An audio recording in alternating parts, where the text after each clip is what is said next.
Assalamualaikum.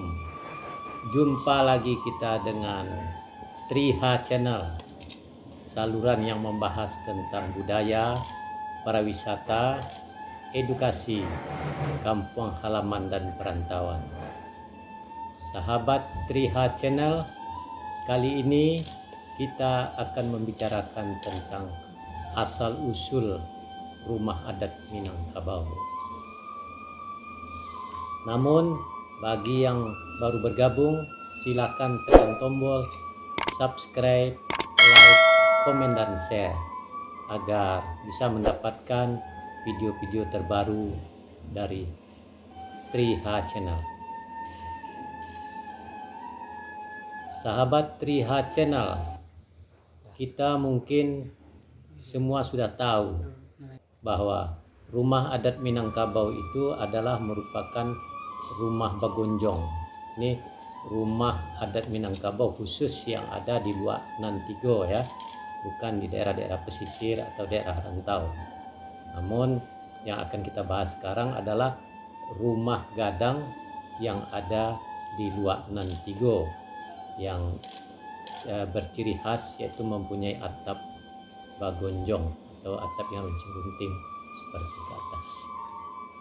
Timbul pertanyaan pada diri kita, tipe atau bentuk seperti apakah yang paling dahulu dari rumah gadang ini maka disebut rumah gadang atau rumah adat Minangkabau, karena rumah adat Minangkabau itu sangat banyak tipologinya.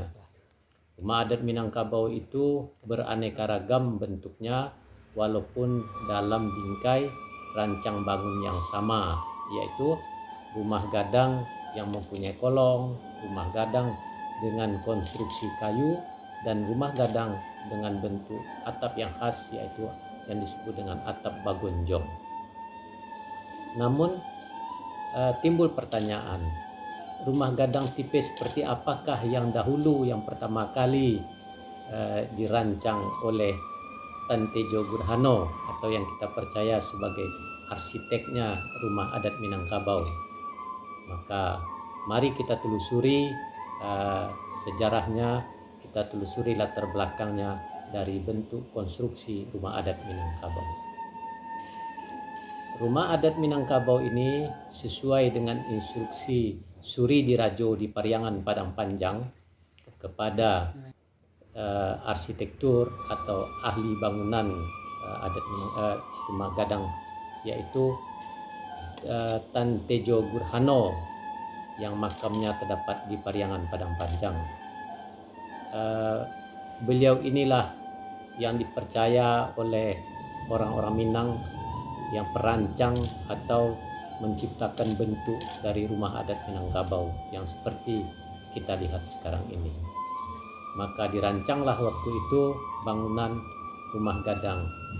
Yang pertama, rumah gadang memiliki kolong, karena Minangkabau itu sebagian besar yang di Luak Nantigo terdapat di dataran tinggi yang berudara lembab. Maka dibuatlah lantainya ditinggikan dari tanah untuk menghindari udara lembab dan demi kesehatan. Begitu juga bentuk dari badan rumah gadang tersebut, dan pada awalnya cuma datar, tidak miring keluar seperti yang perkembangan berikutnya. Dan dibuatlah pertama kali rumah gadang tersebut bentuk atapnya menyerupai atap dari kerbau, tanduk kerbau. Jadi implementasi itu. Namun kalau kita perhatikan sebenarnya bentuk atap dari rumah gadang itu juga banyak tipenya, macam-macam tipe. Yang pertama yaitu disebut dengan tipe alang babega, itu tipe rumah bentuk atapnya. Sudah itu rabuang mambujui, sudah itu juga ada bulan sehari tabi sehari, sudah itu ada juga sapi kalo.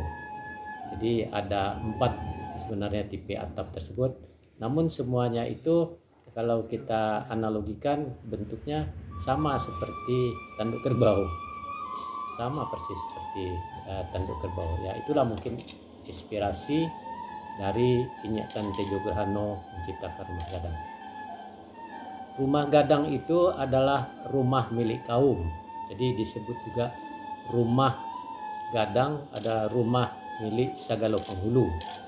Jadi kalau misalnya suatu kaum telah mempunyai penghulu, dia itu membuat rumah gadang, maka diciptakanlah pertama kali rumah gadang itu simetris dengan gonjongnya 4, 2 di sebelah kiri, 2 di sebelah kanan.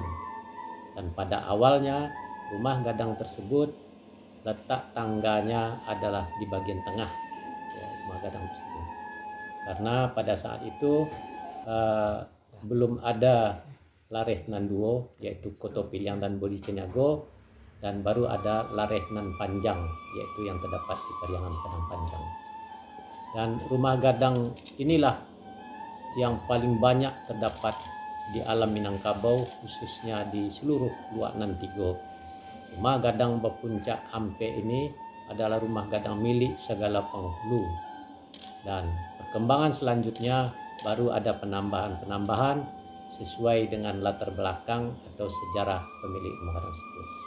Ada yang ditambah gonjongnya menjadi 5, ada yang menjadi 6, 7, 8 sampai 14. Dan ada juga ruangannya yang awalnya cuma 4 ditambah 5, 6, 7 dan sampai 21. Itu adalah perkembangan selanjutnya.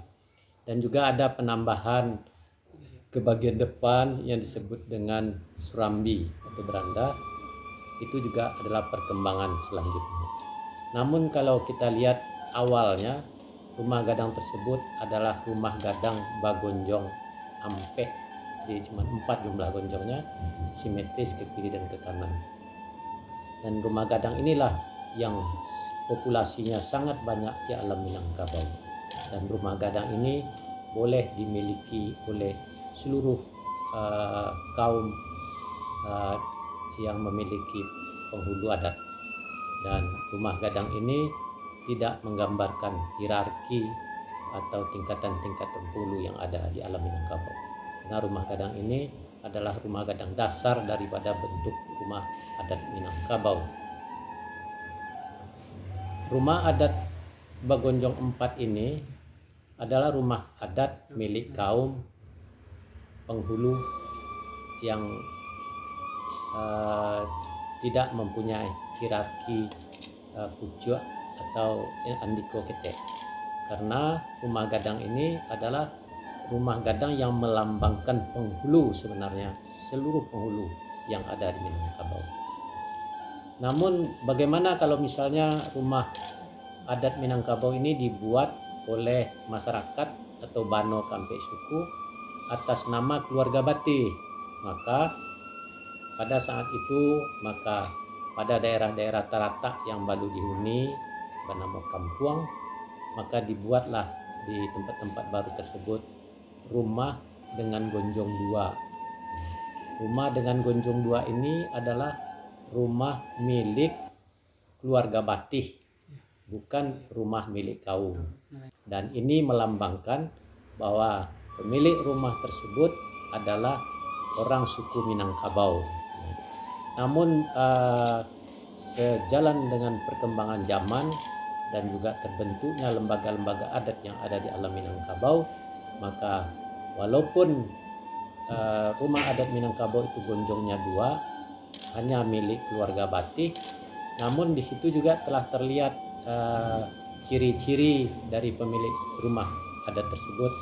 Apakah pemiliknya berasal dari paham Koto Piliang atau paham Bodi Ceniago? Dan itu sebenarnya bisa kita lihat dari letak tangganya.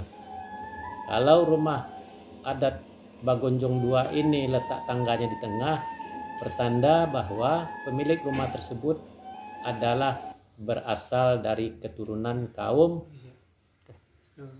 yang berpaham Bodi Ceniago atau juga Larenan Panjang.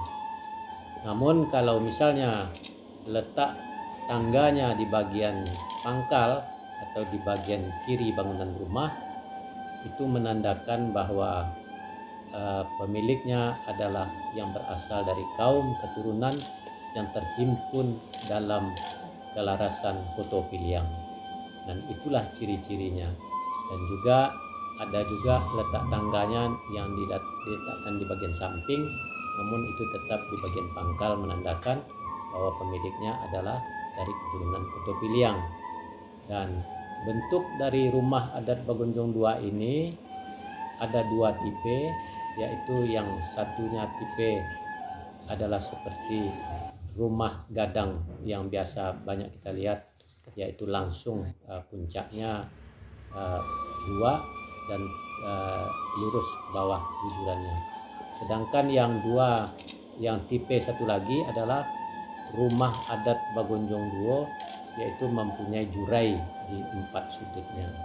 Ya, ini adalah rumah-rumah adat yang banyak terdapat di daerah Lua Agam. Dan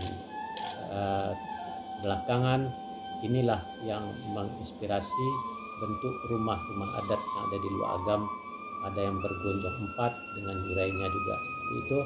Dan rumah adat di Lua Agam ini mempunyai ciri khas tersendiri dari bentuk atapnya, tidak sama dengan wilayah-wilayah adat lain yang mempunyai ciri rumah gadang yang seperti sering kita lihat.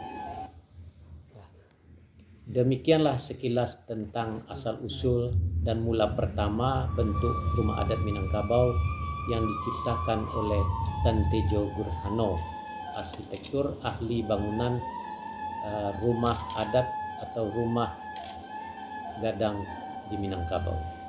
Semoga tayangan ini bermanfaat dan terima kasih telah menonton video ini. Sampai jumpa lagi pada video yang akan datang. Wassalam, terima kasih.